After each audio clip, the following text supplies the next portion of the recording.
자, 여러분, 저번에 그 기계공학 관점에서 그 연료전지를 공부하려면은, 뭐 어떤 걸 공부해야 되냐? 그래가지고 뭐 유체역학이나 고체역학 이런 게 연료전지랑 관계가 있다에 대해서 간단하게 설명을 했죠. 근데 너무 간단하게 설명한 것 같아서, 너무 간단하게 설명한 것 같아서 좀 추가로 설명하는 비디오를 좀 몇 개를 만들면 좋을까 싶어요.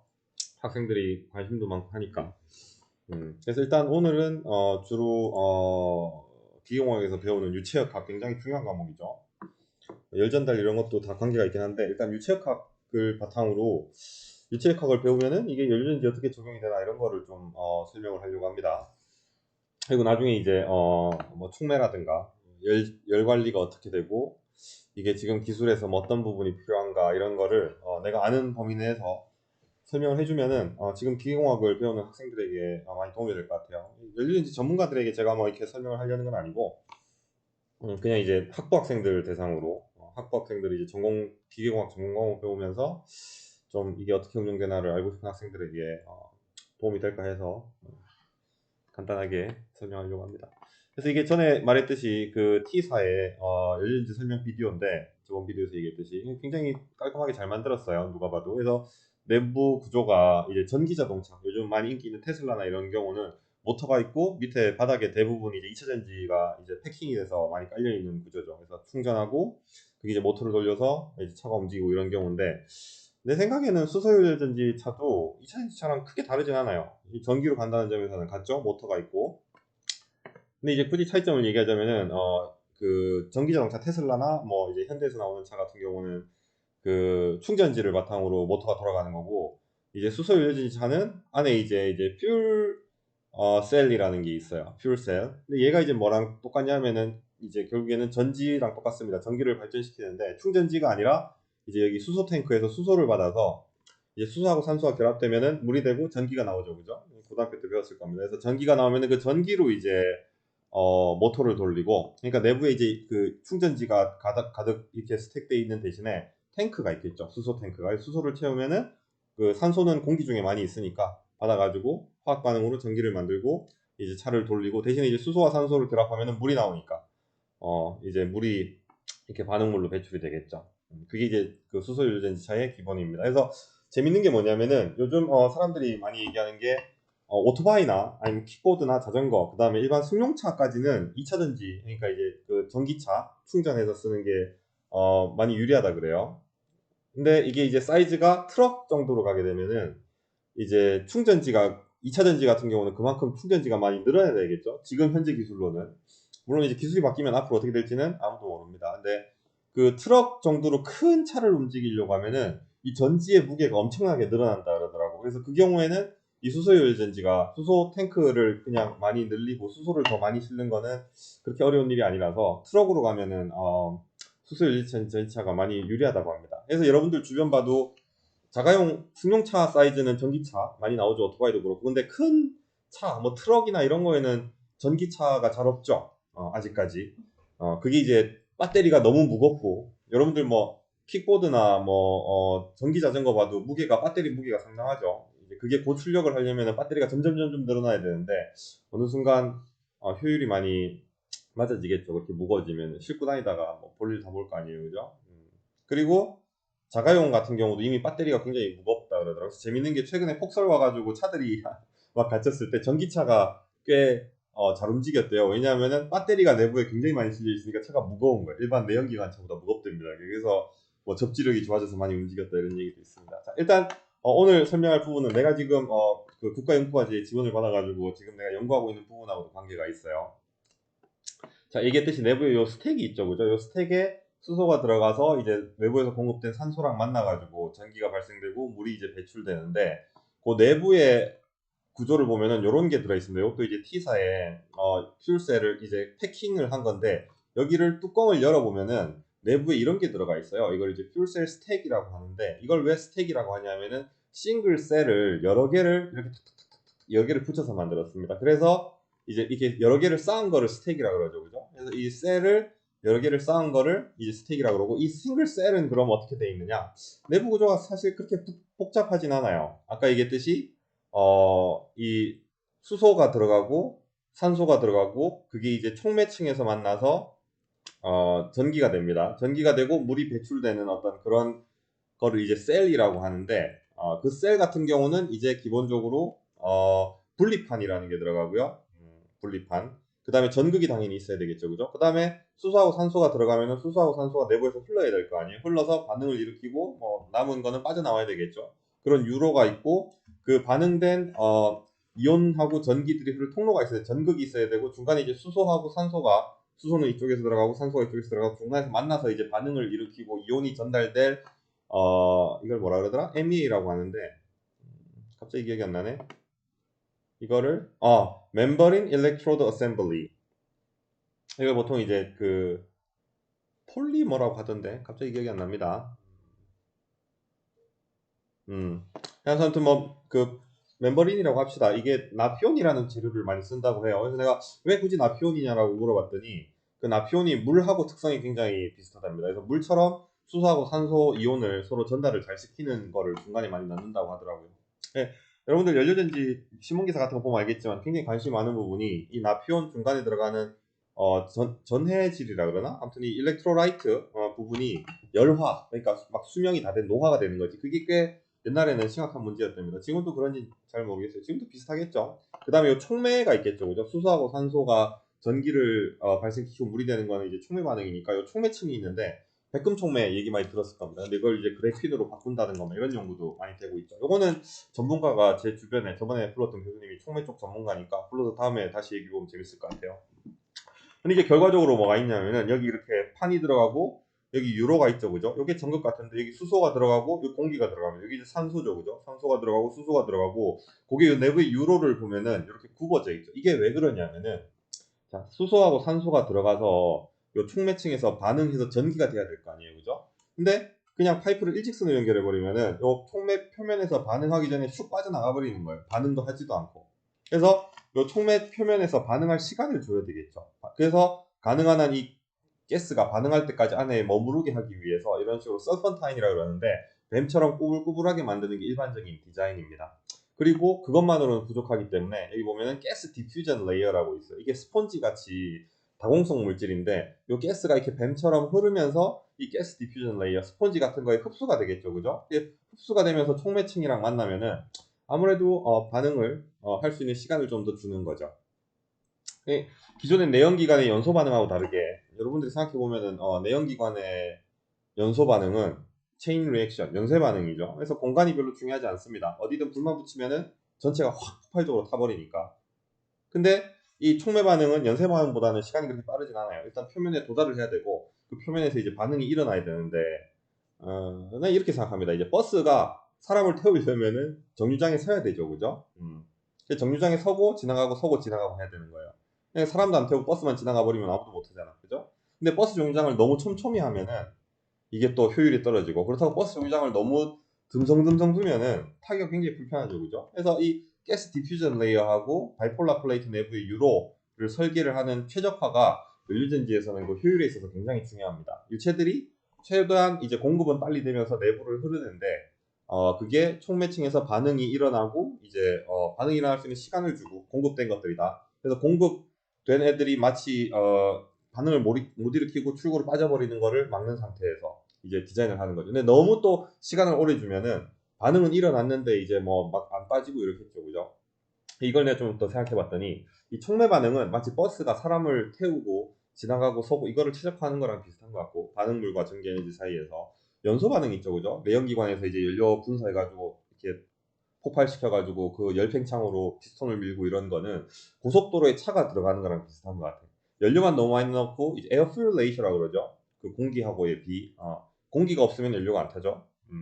근데 이제 공기만 있고 연료가 적어도 출력이 별로 좋지가 않아요. 고속도로도 마찬가지죠. 차가 너무 없으면은 고속도로 지은 돈이 좀 낭비가 돼요. 근데 고속도로에 차가 또 너무 많아서 막히면은 고속도로가 별로 의미가 없겠죠, 그죠? 뭐 적당한 비용 가는 나도 잘 모르겠네. 자, 그래서 아무튼 요 셀들을 분해한 거를 보면은 여기 이제 내부 유로로 이렇게 많이 돼 있고 이제 포러스 미디어 이런 이제 다공성 물질 같은 경우 보통 이제 나노 사이즈부터 이 포러스 미디어의 요 틈새들이 요 수세미 구멍 같은 것들이 마이크로미터까지 이제 다양하다고 합니다. 근데 이 부분을 이제 그 T사에서 일본의 경쟁사죠, 우리나라에 그 사에서 이게 요 유로하고 요 포러스 미디어를 결합해가지고 비늘 모양의 어떤 철 구조물을 메쉬 형태로 이렇게 격자 형태로 만들어가지고 아예 이 두 개를 합쳐버리는 쪽으로 새롭게 이제 기술을 개발했다고 합니다. 그래서 그걸 이제 뭐 새로운 자동차에 적용을 했다 해서 효과가 좋아졌다 뭐 이렇게 얘기를 하고 뭐 이제 우리나라에 있는 뭐 현대자동차 같은 경우도 굉장히 이쪽에 기술 개발을 많이 하는 걸로 알고 있어요. 그래서 내가 이제 제안한 연구 주제 같은 경우도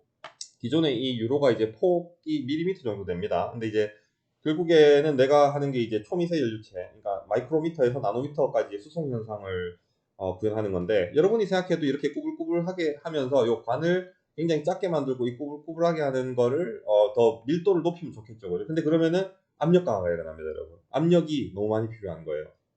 그러니까 이제 관이 구조가 복잡하면 복잡해질수록 이제 이거를 유동을 일으키는 압력이 너무 많이 필요하겠죠. 그죠? 그럼 차내 뭐 펌프도 필요하고 뭐 효율도 떨어지고 이런저런 문제가 많이 생기는 거예요.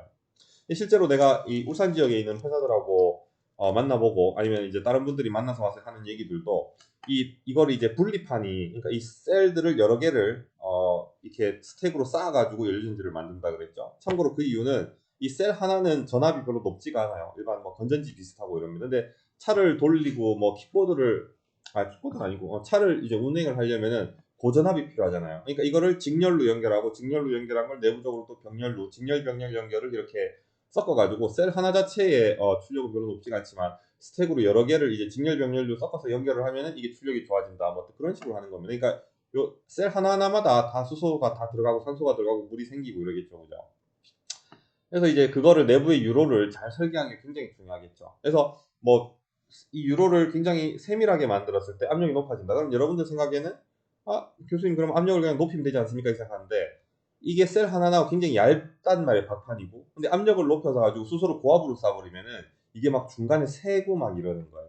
여기 보면 볼트가 굉장히 많이 박혀 있는데 내가 듣기로는 근처에 이제 현대차에 납품한 업체에서 이 볼트를 체결해 가지고 이제 적당한 강도로 잘 체결을 해야 되는데 잘못 체결하면은 이 셀들이 막 뒤틀려서 또 새고 찌그러지고 이런 문제가 있다고 합니다. 그래서 뭐 기술이 이상적으로 말은 쉬운데 막상 실제로 구현해서 제품화하려고 하면은 이런저런 현실적인 문제들에 많이 부딪히게 되는 것 같아요. 그래서 이런 유로를 이제 프레스로 찍어서 만드는데 그런 유로를 만드는 데 있어서 찍었을 때 스프링백부터 해가지고 변형이 어떻게 일어나는지 이런 것도 지금 굉장히 중요한 문제라고 합니다. 이제 그런 거는 고체역학을 배워야지만 풀 수 있겠죠, 그죠? 그래서 아까 얘기했듯이 이제 유체역학 가지고 이제 먼저 얘기를 해보면은 이 내부에 가스를 흐른단 말이에요. 그럼 이제 이렇게 흘러가지고 밖으로 빠져나온단 말이지.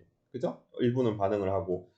반대쪽에서는 공기가 들어갑니다. 공기가 들어가서 반응을 하면은 물이 나와요. 이제 물하고 이제 반응하지 못한 에어가 나오겠죠. 그죠? 그 다음에 전기가 이제 전극으로 나옵니다. 그 다음에 그 연료전지에서 굉장히 중요한 부분이 뭐냐면은 물이 생기니까 이 물이 적당한 온도에서 증발해서 공기랑 같이 빠져나오면 좋은데 계속 이걸 작동하고 온도 관리를 잘 못하다 보면은 플러딩이라고 내부에 물이 습기가 너무 많이 차는 거예요. 그래서 이제 관이 막히는 거예요. 그래서 물이 잘 못 빠진다고 합니다. 그것도 꽤 큰 이슈래요.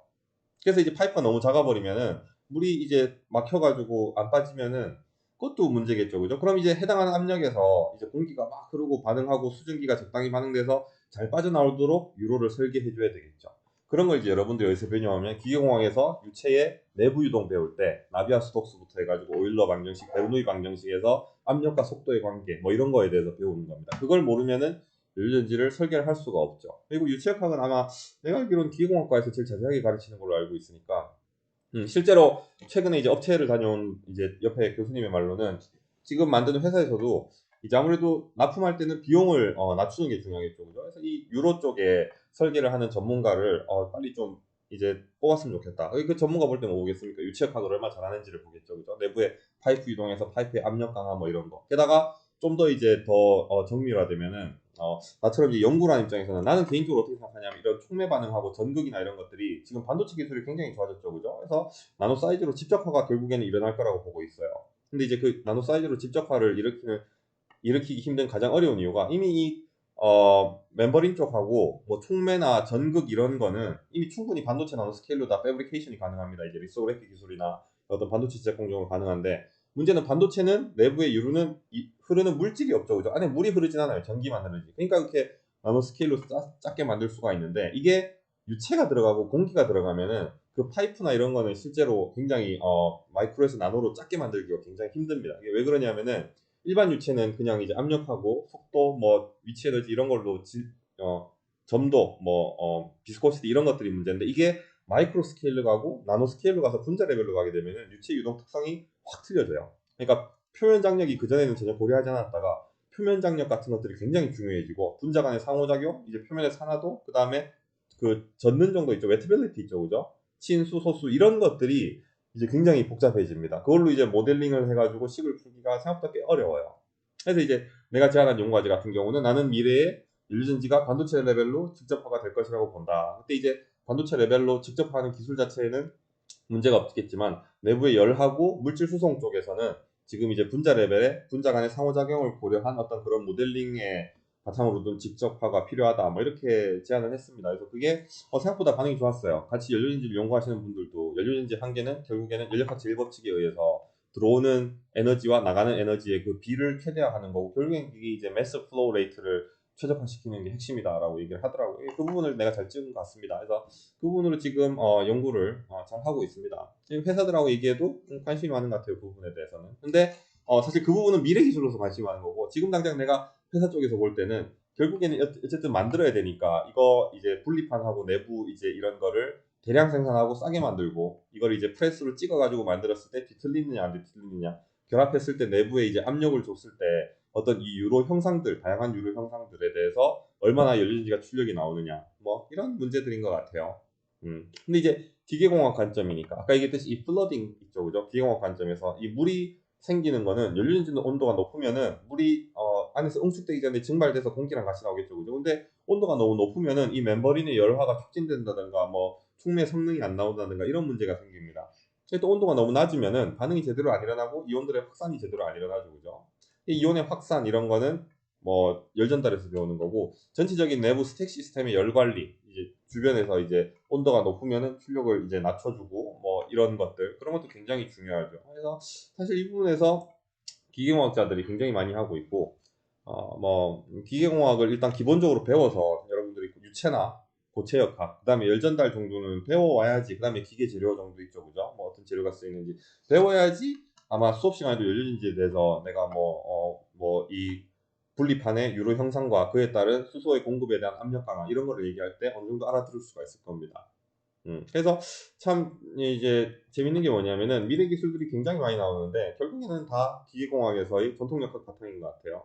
굉장히 재밌는 게 우리 지도 교수님도 그런 얘기를 했었어요. 내가 이제 박사 때 연구를 할 때 다들 뭐 나노하고 바이오 한다고 하지만 거기 이제 새로운 기술들이 있다. 근데 그 기술들이 뭐 어떻게 해가지고 뭐 되면은 뭐가 좋은 게 일어난다 이런 식으로 이제 연구를 제안을 많이 하죠, 그죠? 근데 거기서 핵심적인 파트렉, 그러니까 이제 그 장애가 되는 요소가 있대요. 그러니까 이게 해결이 돼야 된다. 그러니까 이게 풀려야지 이 기술이 이제 완성된다 이런 것들이 있는데 그런 버틀렉들 다 이제 그 기술이 풀리지 않으면 안 되는 어떤 그런 핵심 요소들이 다 뭐냐면은 다 결국에는 유체역학, 열전달, 고체역학 뭐 이런 거예요.